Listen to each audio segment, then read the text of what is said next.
Au début du XXe siècle, une technologie nouvelle va transformer à jamais le traitement de l'actualité. Le public ne se contente plus de mots ou de simples photographies, les images animées font leur apparition. Les caméras sont là pour filmer les funérailles nationales de la reine Victoria en 1901. Elles immortalisent le vol du premier avion à moteur et les Jeux Olympiques de 1908. Et en 1911, elles sont encore là pour filmer des policiers, des soldats et un certain Winston Churchill lors d'une fusillade mémorable dans les rues de Londres. Une bataille rangée qui va durer 6 heures, au cours de laquelle 400 cartouches seront tirées et dont l'histoire se souviendra comme le siège de Sydney Street.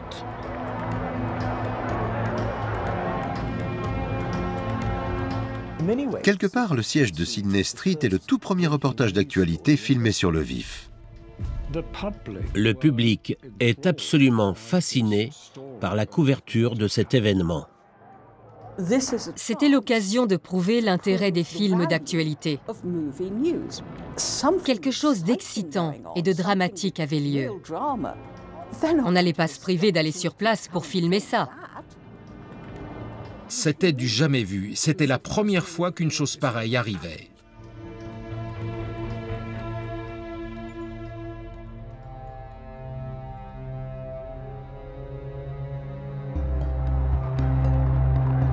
Au début du XXe siècle, Londres est encore la plus grande ville du monde. L'époque victorienne a vu des milliers de Britanniques gagner la capitale pour chercher du travail. Des immigrés venus du monde entier se joignent à eux. Ces immigrés deviennent vite des boucs émissaires. On les rend responsables de la pauvreté, des logements insalubres et du chômage galopant dans les quartiers défavorisés. À l'époque déjà, certains politiciens et journaux cherchent à attiser la colère de l'opinion. Le gouvernement sent qu'il doit agir. En 1905, il fait voter les premières restrictions sur l'immigration depuis un siècle. L'Aliens Act, la loi sur les étrangers, permet à l'État de refouler les immigrants indésirables, ceux qui sont malades, pauvres ou trop âgés.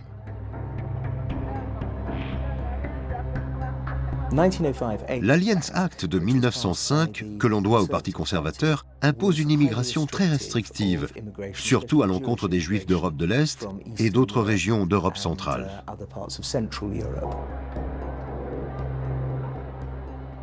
Il y avait un antisémitisme très fort à l'époque, en particulier dans le quartier de Whitechapel.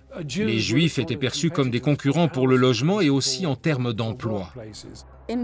D'une certaine façon, le gouvernement ne fait que réagir à la pression populaire. Il ne s'inquiète pas forcément lui-même de l'immigration, mais il s'inquiète plutôt parce que le peuple s'en inquiète. Le gouvernement ne veut pas mécontenter son électorat.